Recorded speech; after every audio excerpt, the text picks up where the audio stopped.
अस्सलाम वालेकुम स्टूडेंट्स। तो आज की वीडियो में हम BSN का फर्स्ट लेक्चर स्टार्ट कर रहे हैं जो कि है definition of anatomy and physiology and it's related terms.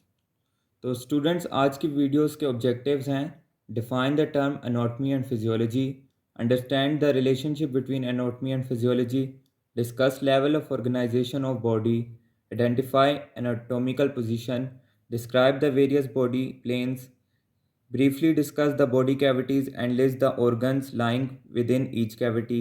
Identify abdominal pelvic region and quadrant.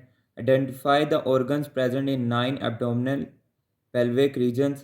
Briefly discuss the importance of abdominopelvic quadrants and regions. तो स्टूडेंट चलें हम स्टार्ट करते हैं।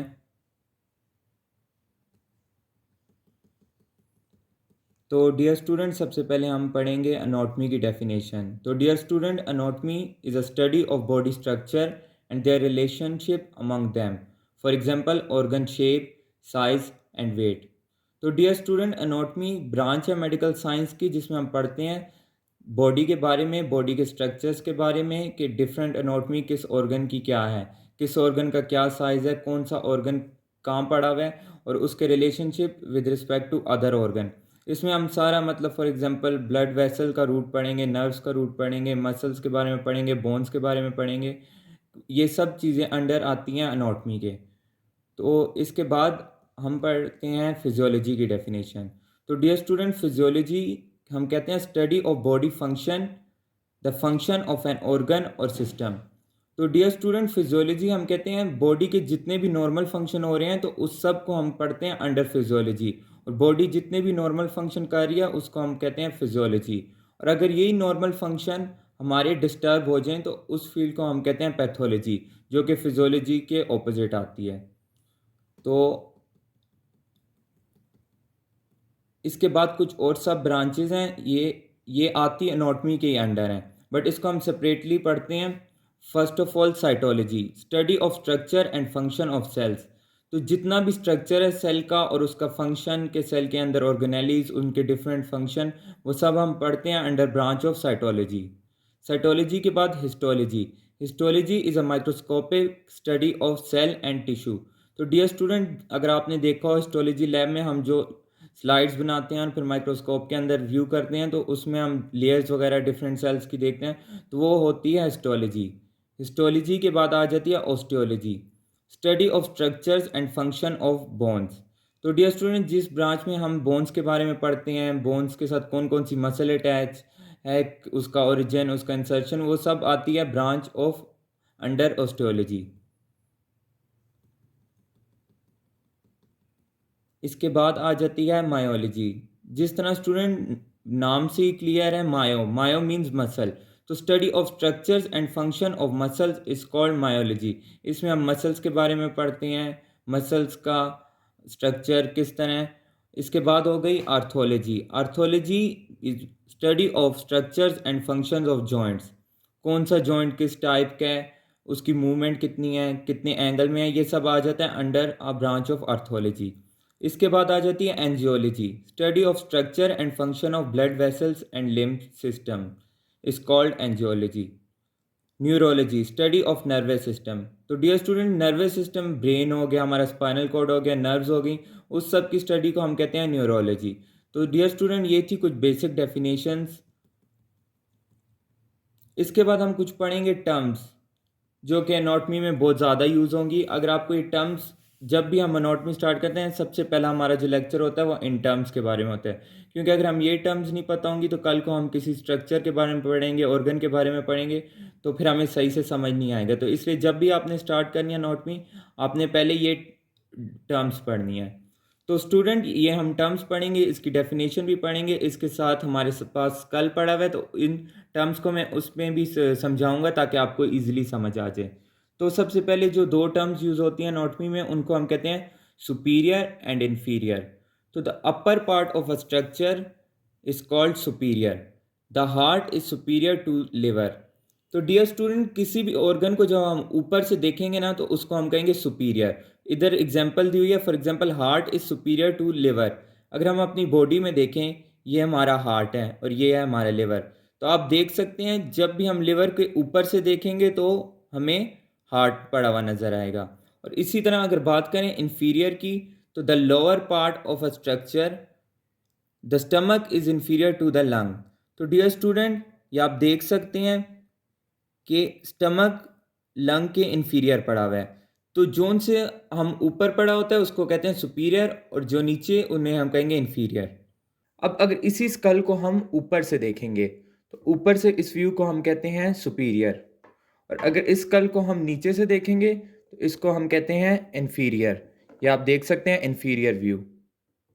दो टर्म्स बहुत ज़्यादा यूज़ होती हैं जिसको हम कहते हैं एंटीरियर और posterior. Anterior at the front of the body, किसी भी हम जब बॉडी को सामने से देखते हैं तो हम उसको कहते हैं एंटीरियर पोर्शन। इससे पहले एक हमने पढ़ा था सुपीरियर पोर्शन। सुपीरियर पोर्शन हम कहते हैं ऊपर से देखने को, और एंटीरियर हम कहते हैं सामने से देखने को। फॉर एग्जांपल हम मिरर में सामने से देखते हैं तो वो एंटीरियर पोर्शन होता है, और बैक साइड होगी posterior portion. At the back of the body is called posterior. तो इसकी एग्जाम्पल हैं the sternum, breast bone is interior to the heart. आपने देखा है हमारी चेस्ट कैविटी में जो रिब्स होती हैं, रिब्स सामने जाके अटैच होती हैं एक बोन से जिसको हम कहते हैं स्टर्नम। तो स्टर्नम हमारी फ्रंट पे पड़ी होती है किसके? हार्ट के, तो उसको हम कहेंगे anterior. The sternum is interior to the heart. और posterior, posterior the oesophagus is the posterior to the trachea. Posterior oesophagus हमारा है फूड पाइप, जो कि हमारा पड़ा होता है पोस्टीरियर टू ट्रैकिया। ट्रैकिया जो हमारा है विंड पाइप। तो एसोफेगस हमारा पीछे होता है किसके? ट्रैकिया के, इसलिए हम कहते हैं oesophagus is posterior to trachea. और अगर हम इसी तरह अगर इसको हम ऑपोजिट कर दें तो होगा trachea is anterior to oesophagus. और इधर अगर हम बात करें heart is posterior to sternum. हम इससे फ्रंट से देखेंगे तो इसको हम कहते हैं anterior view, anterior view of skull. और अगर हम इसको बैक से देखते हैं, बैक से, तो इसको हम कहते हैं पोस्टीरियर। तो ये हमारे स्कल का पोस्टीरियर है। इसी तरह बॉडी में जो पीछे से होता है उसको हम कहते हैं पोस्टीरियर, और सामने से देखने पर हम इसको कहते हैं एंटीरियर व्यू। तो एंटीरियर व्यू का दूसरा नाम था वेंट्रल, और पोस्टीरियर का दूसरा नाम था डोर्सल। इसके बाद आ जाती हैं तीन टर्म जिसे हम कहते हैं मीडियल, लेटरल और इंटरमीडिएट। तो डियर स्टूडेंट, ये आप देख रहे हैं ये है ह्यूमन बॉडी का स्ट्रक्चर। तो अगर फॉर एग्जांपल हम इसको बीच से डिवाइड करते हैं एक प्लेन में, आगे हम प्लेन्स भी पढ़ेंगे, तो अगर इसको हम बीच से इस तरह कट कर दें इस बॉडी को प्लेन में, तो अगर जोन से पार्ट्स इस प्लेन के बिल्कुल नज़दीक होंगे उसको हम कहेंगे मीडियल। फॉर एग्जांपल अगर हम बीच से कट करते हैं तो हार्ट इस प्लेन के नज़दीक है तो इसको हम कहेंगे मीडियल। जबकि आर्म्स हैं लेटरल, क्योंकि वो उस कट के दूर पड़े हुए हैं। तो ये आर्म होगा लेटरल और ये हार्ट होगा मीडियल। तो जोन से स्ट्रक्चर्स उस प्लेन के साथ पड़े हैं उसको हम कहेंगे मीडियल, और जो दूर हैं उनको हम कहेंगे लेटरल। तो this arm is present lateral to the heart, medial near to the mid line, e g. The ulna is medial to the radius. अब फॉर एग्जांपल जो हम बीच में प्लेन में कट करते हैं तो ये कह रहे हैं ulna is medial to the radius. ये देखें अल्ना बोन ज़्यादा नज़दीक है इस प्लेन के, तो इसको हम कहेंगे मीडियल। और ये जो हमारी दूसरी बोन है रेडियस, वो होती है हमारी लेटरल साइड पे, तो इसलिए हम उसको कहेंगे कि ये पड़ी हुई है लेटरल किस चीज़ के? अल्ना बोन के। Lateral farther to the mid line, e g. The lungs are lateral to the heart. मैंने आपको कहा था हमारा हार्ट कहाँ पड़ा हुआ है? मीडियल। तो जो लंग्स होते हैं वो पड़े होते हैं लेटरल टू द हार्ट। अब एक टर्म आ जाती है इंटरमीडिएट। इंटरमीडिएट हम कहते हैं between two structures, e g. Transverse colon is intermediate between the ascending and descending colon. तो जो दो स्ट्रक्चर्स के बीच में पड़ा होगा उसको हम कहेंगे it is present intermediate between these two structures. अगर हम इसको साइड से देखेंगे तो इसको हम कहते हैं लेटरल व्यू। ये हो गया हमारा राइट लेटरल और ये हो गया लेफ्ट लेटरल। डियर स्टूडेंट, अब दो टर्म्स आ जाती हैं जिसको हम कहते हैं इप्सिलेटरल और कॉन्ट्रालेटरल। तो इप्सिलेटरल की अगर हम बात करें, on the same side of the body as another structure. For example the gall bladder and the ascending colon are ipsilateral. और अगर बात हम करें कॉन्ट्रालेटरल की, तो on the opposite side of the body from another structure the ascending and descending colons are contralateral. इन दोनों को समझाने के लिए आपको मैं दोबारा पुराना वाला डायग्राम दिखाऊंगा। इप्सिलेटरल हम कहते हैं अगर कोई दो स्ट्रक्चर एक ही साइड पे पड़े हों। फॉर एग्जांपल अगर हम इस हैंड की बात करते हैं, अगर हम इस थंब की एग्जांपल ले लें और इस स्मॉल फिंगर की बात करें, तो ये एक ही साइड पर हैं दोनों, तो हम क्या कहेंगे, this thumb is ipsilateral to this little finger, means दोनों एक ही साइड पे पड़े हुए हैं। अगर अब हम बात करें इस थंब की और इस लिटिल फिंगर की, तो ये तो दोनों एक तरफ नहीं पड़े हुए, तो हम कहेंगे this thumb is contralateral to this little finger. जब दोनों स्ट्रक्चर एक ही साइड पे पड़े हो तो उसको हम कहेंगे इप्सिलेटरल, लेकिन जब दोनों ऑपोजिट साइड पे हो तो हम कहेंगे this thumb is contralateral to this little finger. उम्मीद है आपको ये समझ आ गया होगा, बहुत ईजी है। इसके बाद हम बात करते हैं प्रोक्सिमल की एंड डिस्टल की। Proximal nearer to the attachment of a limb to the trunk. Humerus is proximal to the radius and distal farther from the attachment of limb to the trunk. इसको समझाने के लिए भी हम पिछले वाले डायग्राम पे आपको समझाएंगे। अब फॉर एग्जांपल देखें, ये है हमारा शोल्डर और ये आ गया हमारा आर्म। तो जहाँ से हमारा आर्म ओरिजिनेट होता है उसको हम कहते हैं प्रोक्सिमल पॉइंट। जहाँ से भी हमारा आर्म ओरिजिनेट होगा उसको हम कहेंगे प्रोक्सिमल। तो हमारी जो ह्यूमरस बोन है वो प्रोक्सिमल है, और जो हमारे ओरिजिन पॉइंट से दूर होगा उसको हम कहेंगे डिस्टल एंड। तो हमारी फिंगर्स जो हमारी फ्लेंजेस होती हैं वो बिल्कुल हमारे डिस्टल ऑफ द आर्म पे हैं, तो एट पॉइंट ऑफ ओरिजिन उसको हम कहेंगे प्रोक्सिमल, और farthest from the point of origin will be distal. इसी तरह अगर हम लेग की बात करते हैं, ये हमारा हिप जॉइंट है, तो जो हमारी फीमर है वो होगी प्रोक्सिमल, लेकिन जो है हमारी टिबिया और फिबुला वो होगी हमारी distal end.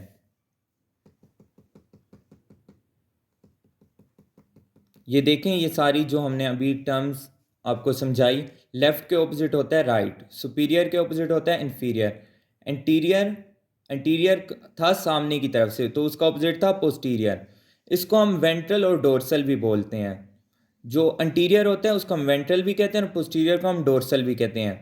Proximal, distal, medial, lateral, superficial और डीप, ये ऊपर नहीं था। सुपरफिशियल मीन्स होता है कि ऊपर ऊपर, मतलब फॉर एग्जांपल हम स्किन में बात करें तो उसको हम कहेंगे सुपरफिशियल, और जब बात हमारी हम मसल्स में चले जाते हैं तो उसको हम कहते हैं डीप। एडेक्ट और एबडेक्ट, क्रेनियल एंड कॉडल, ये चार टर्म्स डिस्क्राइब नहीं की गई, इसको हम समझाते हैं थोड़ा। तो अगर क्रेनियल क्रेनियल मीन्स होता है रिलेटेड टू ब्रेन, अगर रिलेटेड टू ब्रेन अगर है बात ऊपर ऊपर मतलब ब्रेन के आसपास तो उसको हम कहेंगे क्रेनियल, और कॉडल कहते हैं हार्ट साइड पे, तो अगर उसके नीचे है तो हम उसको कहेंगे कॉडल। और अब ये दो टर्म हो गई एडक्ट और एबडक्ट। हमने बात की थी ऊपर एक प्लेन की,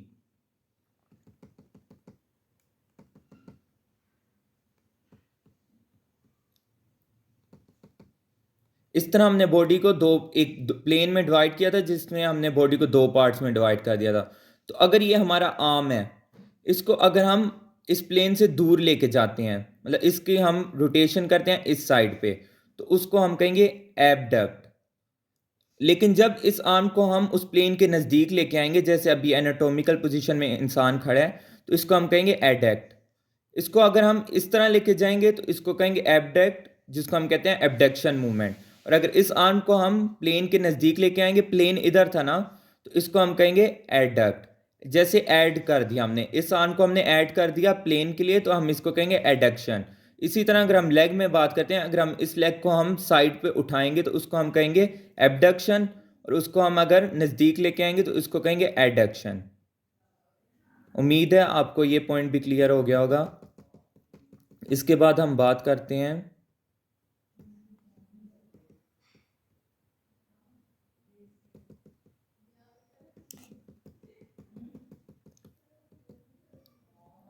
relationship between anatomy and physiology. Structure and functions are closely related. The structure of a part of the body allow performance of certain functions. For example, the bone of skull joined tightly to form a rigid case that protect the brain. The lining of the urinary bladder is much thicker to prevent the escape of urine in the pelvic cavity. तो dear student, इस slide में ये समझा रहे हैं कि जो हमारा किसी भी ऑर्गन का स्ट्रक्चर होता है वो रिलेटेड होता है उसके फंक्शन के। फॉर एग्जांपल हमारा बोन है, तो उसके जो हमारे जॉइंट्स हैं वो टाइटली आपस में अटैच हैं, क्योंकि वो उसका क्या काम होता है स्कल का, उसने हमें प्रोटेक्शन प्रोवाइड करनी होती है ब्रेन की। अब फॉर एग्जांपल हमारे जो जॉइंट्स हैं स्कल के, अगर वो लूजली अटैच होते तो हमारा ब्रेन तो उसमें ना इतनी इजीली ग्रैब होता। तो इसी तरह जो हमारी यूरिनरी ब्लैडर के जो सेल्स हैं वो थिकर हैं, क्योंकि उसने यूरिन को स्टोर करना होता है।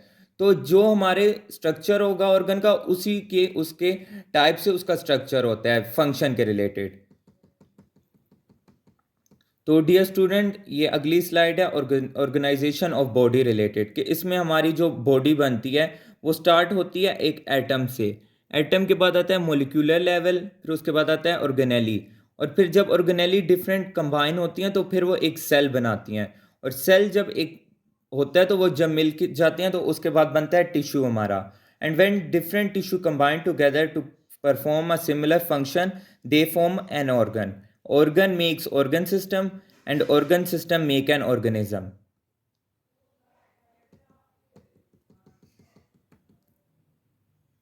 डियर स्टूडेंट, ये वही है कि मतलब कि केमिकल लेवल पे हमारे हो गए atom and molecule, then cellular level, tissue level, organs, organ system, and then organismic level. ये एक डायग्राम में आपको यही चीज़ बताई गई है।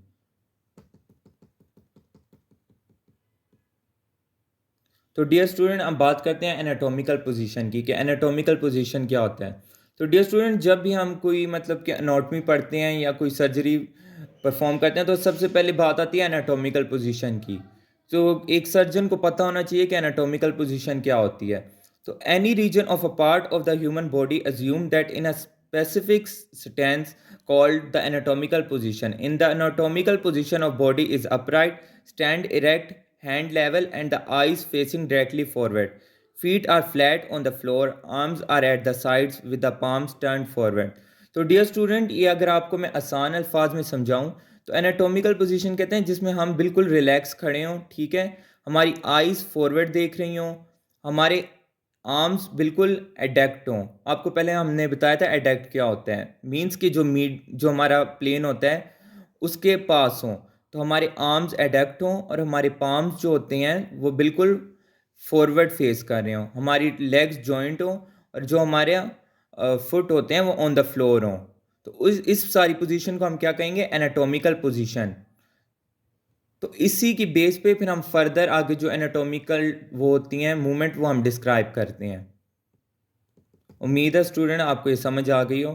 तो डियर स्टूडेंट, इसके बाद आता है प्लेन्स। एनाटॉमिकल पोजीशन में ही प्लेन्स प्लेन्स भी बहुत इंपॉर्टेंट है एनाटॉमी में। तो डियर स्टूडेंट, सबसे पहले जो प्लेन है उसको हम कहते हैं सैजिटल प्लेन, जिसके बारे में हम पहले बात कर रहे थे। तो इसके लिए हम डायग्राम देखेंगे। सैजिटल प्लेन, तो डियर स्टूडेंट ये आप देख रहे हैं एक ह्यूमन बॉडी, अगर इसको हम बिल्कुल बीच से डिवाइड करें, मीन्स के अगर हम बॉडी को दो पार्ट्स में डिवाइड कर दें इस तरह, मीन्स के एक आई उसकी लेफ्ट साइड पर हो जाए, एक आई उसकी राइट साइड पर हो जाए, उसको अगर हम बिल्कुल बीच से कट लगाएं तो उस प्लेन को हम कहेंगे सैजिटल प्लेन या तो मिड सैजिटल प्लेन। ये आप देखें, मीन्स के ऊपर से हम कट लगाना स्टार्ट करें और इस तरह लाएं और नीचे तक बिल्कुल इसकी एक लेग इस साइड पे हो जाए और दूसरी लेग दूसरी साइड पे हो जाए, एक फुट एक साइड पे हो जाए, दूसरा फुट दूसरी साइड पे हो जाए, तो इसको हम कहेंगे सैजिटल प्लेन। अब हम बात करते हैं प्लेन्स की। जिस तरह हमने आपको बताया था कि हम बॉडी को प्लेन्स में डिवाइड करते हैं, तो इस तरह हम आपको स्कल्स को डिफरेंट प्लेन्स में डिवाइड करके बताएंगे।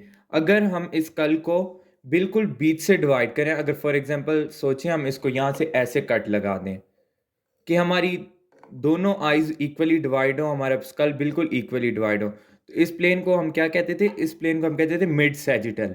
अगर हम यहाँ से कट लगाएं तो इसको हम कहेंगे मिड सैजिटल या तो सैजिटल।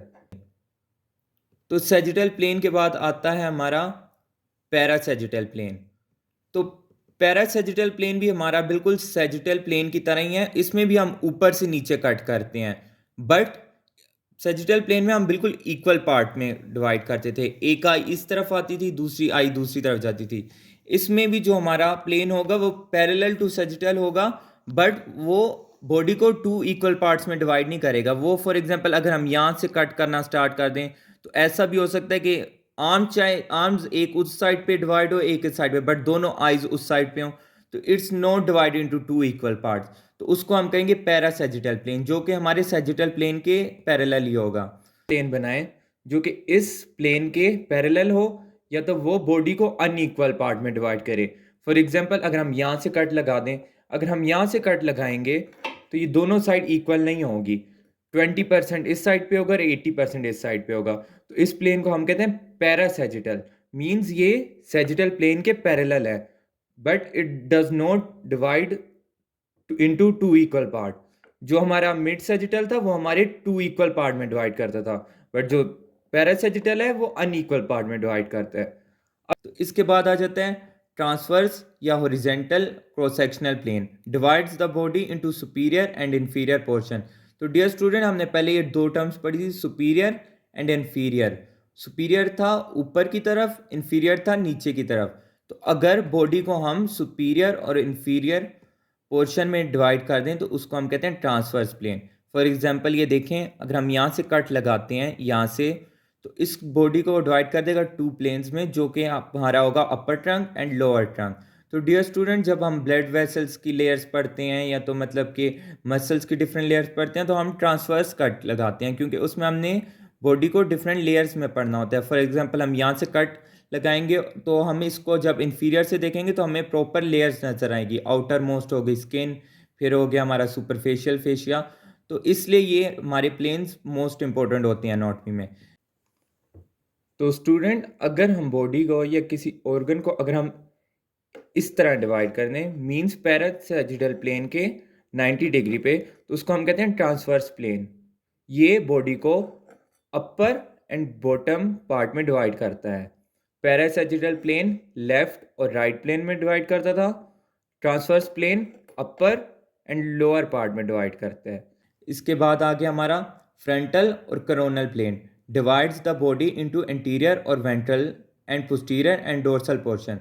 तो डियर स्टूडेंट, ये टर्म्स भी हमने पढ़ी थी। एंटीरियर हम कहते थे सामने की तरफ से, और वेंट्रल कहते थे, वेंट्रल और इंटीरियर एक ही चीज़ है जिसको हम कहते हैं सामने की तरफ से, और पोस्टीरियर और डोर्सल को हम कहेंगे पीछे की तरफ से। तो डियर स्टूडेंट, अगर हम कट लगाते हैं, आप देखें ये वाला कट जिस पे एरो है, अगर हम कट लगाएं इस तरह, मीन्स कि हमारा फेस आ जाए सामने की तरफ और जो हमारा पीछे स्काल्प का पीछे वाला पोर्शन है वो हमारा आ जाए पीछे वाला पोर्शन। तो अगर हम कट इस तरह लगाएं कि हमारी बॉडी का जो चेस्ट है वो फ्रंट पोर्शन पे आए और हमारी जो बैक है वो बैक पोर्शन पे जाए, तो उसको हम कहते हैं कोरोनल प्लेन। जो हमारा कोरोनल प्लेन होता है वो होता है perpendicular to both other planes. तो डियर स्टूडेंट, आई होप आपको ये प्लेन समझ आ गए हों। इसके बाद एक आ जाता है थर्ड प्लेन जिसको हम कहते हैं कोरोनल। अगर फॉर एग्जांपल ये ह्यूमन का हेड है, ठीक है, ये था हमारा मिड सैजिटल, ये था हमारा ट्रांसवर्स। अगर हम इसी को अगर इस तरह कर दें कट, जो कि हमारा मिड सैजिटल और ट्रांसवर्स दोनों के 90 डिग्री पर है, तो इसको हम कहेंगे कोरोनल। फॉर एग्जांपल ये अगर ह्यूमन का स्कल है, इसको हम यहाँ से कट कर दें तो इसकी आईज, नोज, टीथ ये हमारे फ्रंट पे चला जाएगा, और जो हमारा ये है स्काल्प का बैक साइड वो बैक साइड पे चला जाएगा। तो इसको हम कहते हैं coronal, coronal plane. Mid sagittal, transverse, coronal, तो ये तीन प्लेन्स थे जो कि हमने पढ़े थे पहले। डियर स्टूडेंट, इसके बाद जो आगे है वो है हमारी होगी कैविटीज़। तो body cavities are the space within the body that help separate and support internal organ. तो डियर स्टूडेंट, बॉडी कैविटीज़ क्या होती हैं? वो हमें हेल्प करती हैं किस चीज़ में? सेपरेट करने में डिफरेंट ऑर्गन्स को एंड सपोर्ट करने में इंटरनल ऑर्गन्स को। तो bones, muscle, ligament and other structure separate the various body cavities from one another. तो dear student, bones, muscle, ligaments एक कैविटी को दूसरी कैविटी से सेपरेट करती हैं। तो डियर स्टूडेंट, ये कुछ हमारी कैविटीज़ हैं बॉडी। फर्स्ट हो गई cranial cavity, vertebral cavity, thoracic cavity, एब्डोमिनो pelvic cavity. इनके बारे में आगे हम थोड़ा थोड़ा सा इंट्रोडक्शन करते हैं। तो डियर स्टूडेंट, सबसे पहले आगे हमारी क्रेनियल कैविटी। नेम से क्लियर है, cranial cavity means related to brain. तो formed by cranial bones and contain brain. तो डियर स्टूडेंट, जो हमारी क्रेनियल बोन्स होती हैं स्कल की, तो वो बनाती है क्रेनियल कैविटी, और उसके अंदर क्या होता है, कैविटी होगी तो डेफिनेटली उसके अंदर भी कुछ होगा, तो उसके अंदर होता है हमारा ब्रेन। इसने ब्रेन को प्रोटेक्ट किया होता है। Vertebral cavity formed by the vertebral column and contains spinal cord and the beginning of spinal nerves। तो डियर स्टूडेंट, जब ओस्टियोलॉजी में हम पढ़ेंगे स्ट्रक्चर ऑफ वर्टिब्रास, तो उसमें आप देखेंगे कि एक वर्टिब्रल कॉलम, जो वर्टिब्रास होते हैं उन्होंने एक वर्टिब्रल कैविटी बनाई होती है जिसमें से हमारा स्पाइनल कॉर्ड गुजरता है। तो डियर स्टूडेंट, जो हमारे न्यूरोनाटमी के दो मोस्ट इंपॉर्टेंट स्ट्रक्चर हैं उनको कहते हैं ब्रेन और स्पाइनल कॉर्ड। तो डियर स्टूडेंट, ये बहुत इंपॉर्टेंट है कैविटीज़ दोनों की, इन दोनों की प्रोटेक्शन हो और इनको कोई नुकसान ना पहुंचे अगर हमें कोई ट्रॉमा वगैरह होता है। तो डियर स्टूडेंट, इसके बाद हो गया thoracic and chest cavity, contains pleural and pericardial cavities and mediastinum। तो डियर स्टूडेंट, जो हमारी थोरेसिक कैविटी है, चेस्ट कैविटी, उसमें आगे से और कैविटीज़ होती हैं जिसको हम कहते हैं प्लूरल कैविटी, जिसमें होते हैं हमारे लंग्स। पेरिकार्डियल कैविटी, उसको हम, उसके अंदर होता है हमारा हार्ट, और आगे एक मेडिएस्टिनम। तो डियर स्टूडेंट, ये भी एक स्पेस है, एक स्पेस जिसके अंदर फर्दर आगे से पेरिकार्डियल कैविटी है, ये आप आगे पढ़ लेंगे डिटेल में। Pleural cavity, each surrounds a lung that the serous membrane of the pleural cavity in the pleura. तो डियर स्टूडेंट, जो जिस तरह मैंने आपको बताया प्लूरल कैविटी में क्या होते हैं हमारे लंग्स। इसके बाद आ गई pericardial cavity, surrounds the heart, the serous membrane of the parietal cavity in the pericardium. Mediastinum, central portion of the thoracic cavity between the lungs, it contains heart, thymus, esophagus, trachea and several large blood vessels। तो dear student, ये भी एक cavity है जिसमें क्या क्या होता है, थोरेसिक कैविटी में हार्ट होता है, हमारा थाइमस होता है, एसोफेगस होता है, ट्रैकिया होता है and several large blood vessels होती हैं। तो डियर स्टूडेंट, इसके बाद ये लास्ट कैविटी है जिसको हम कहते हैं एब्डोमिनो pelvic cavity, subdivided into abdominal and pelvic cavity. जिस तरह नाम से ज़ाहिर है, abdomino means abdomen and pelvic mean pelvic. तो ये पेल्विक एंड एब्डोमिनल कैविटी में फर्दर डिवाइडेड है। Abdominal cavity contains stomach, spleen, liver, gall bladder, small and most of the large intestine. तो डियर स्टूडेंट, ये कंटेंट है abdominal cavity के। और इसके बाद आ गई हमारी pelvic cavity, contains urinary bladder, portion of large intestine and internal organ of reproduction। तो डियर स्टूडेंट, ये दो कैविटीज़ थी जिसके ये कंटेंट है, आप देख सकते हैं।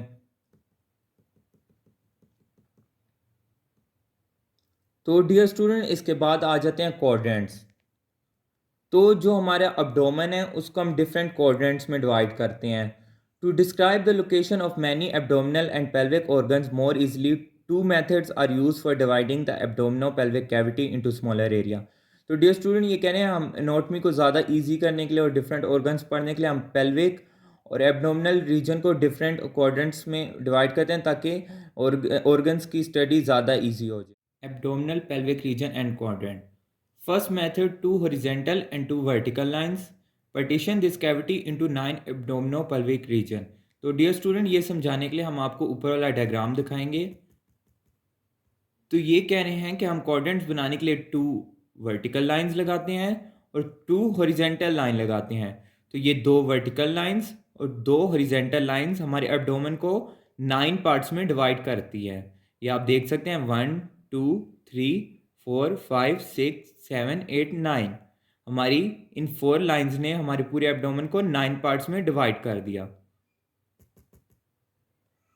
The top horizontal line is drawn just inferior to the rib cage across the inferior portion of the stomach।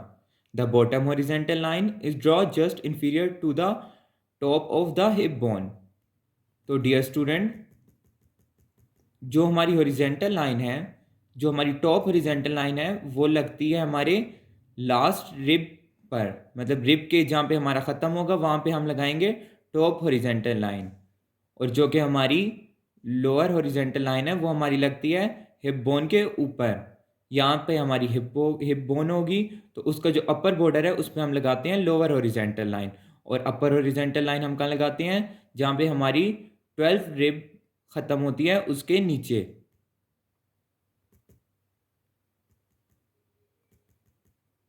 तो स्टूडेंट, इसके बाद आती हैं हमारी वर्टिकल लाइंस।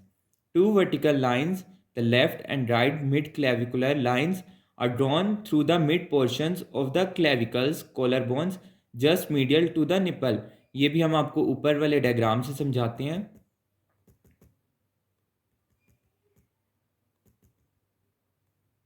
तो डियर स्टूडेंट, जो हमारी 2 वर्टिकल लाइंस हैं वो कह रहे हैं कि mid clavicular reason.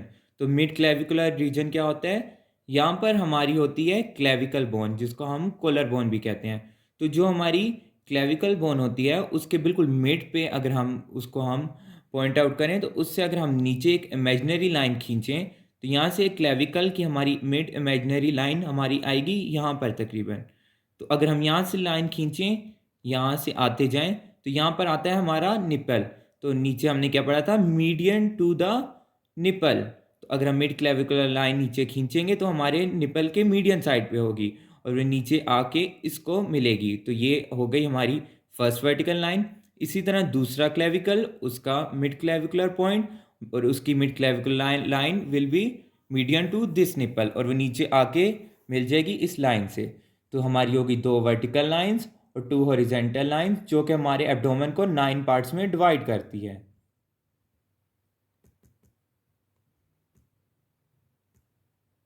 The 4 lines divide the abdominopelvic cavity into a larger middle section and a smaller left and right sections.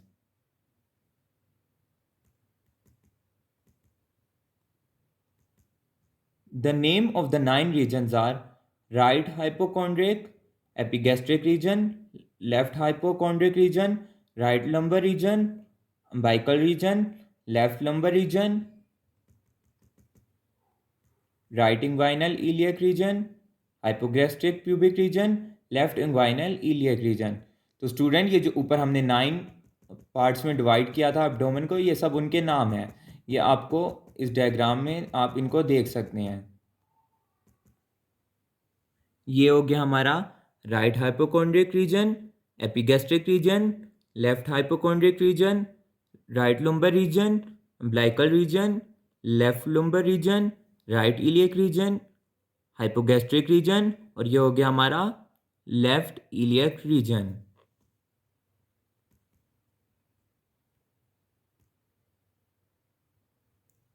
तो डियर स्टूडेंट, ये था हमारा फर्स्ट मेथड. इसके बाद आता है हमारा second method. The second method is similar and divides the abdominal pelvic cavity into quadrant. Quad means 4. तो क्वाड 1/4. इसमें हम अपने एब्डोमेन को डिवाइड करते हैं इनटू 4 पार्ट्स. स्टूडेंट्स, पहले मेथड में हम कितने पार्ट में डिवाइड करते थे एब्डोमेन को? Into 9 parts. बट ये जो सेकंड मेथड है इसमें हम डिवाइड करेंगे into 4 parts. In this method, a vertical and a horizontal line are passed through the umbilicus or belly button. The names of the quadrants are right upper quadrant, right lower quadrant, left upper quadrant, left lower quadrant. तो student, जिस तरह हमने ऊपर 2 lines पढ़ी थी, इसमें just single line है. तो जो कि हमारी वर्टिकल लाइन है, ये भी पास करेगी हमारे अम्बिलिकस या तो बेली बटन को. ये आप देख सकते हैं, यहाँ पर हमारा बेली बटन होता है. तो ये वर्टिकल लाइन ने भी पास किया हमारे बेली बटन को और हमारे हॉरिजॉन्टल लाइन ने भी पास किया हमारे बेली बटन को और इसने हमारे एब्डोमेन को डिवाइड कर दिया इनटू 4 पोर्शन. ये हो गया हमारा राइट अपर क्वाड्रेंट, ये हो गया हमारा लेफ्ट अपर क्वाड्रेंट, ये हो गया हमारा राइट लोअर क्वाड्रेंट और ये हो गया हमारा left lower quadrant. The 9 region division is more widely used for anatomical studies. The quadrants are more commonly used for describing the site of abdominopelvic pain, tumor और other abnormality. तो students, इसमें ये कह रहे हैं कि जो हमारी फर्स्ट डिवीजन थी 9 रीजन डिवीजन, वो मोस्टली यूज़ होती है एनाटोमिकल स्टडीज़ में. और ये एनाटोमिकल स्टडीज़ में क्यों ज़रूरी होती है? क्योंकि इससे हम बता सकते हैं अगर हमें किसी स्पेसिफिक जगह पर पेन है, ट्यूमर है या तो कोई एबनॉर्मेलिटी है, तो हम इसलिए ईजिली बता सकते हैं कि फॉर एग्जांपल इस क्वाड्रेंट में हमें पेन हो रही है या इस क्वाड्रेंट में ट्यूमर है. तो फिर इस तरह ईजी हो जाए. स्टूडेंट, ऑर्गेनिज्म किस तरह बनता है? ऑर्गेनिज्म तब बनता है जब डिफरेंट ऑर्गन सिस्टम कंबाइन हो.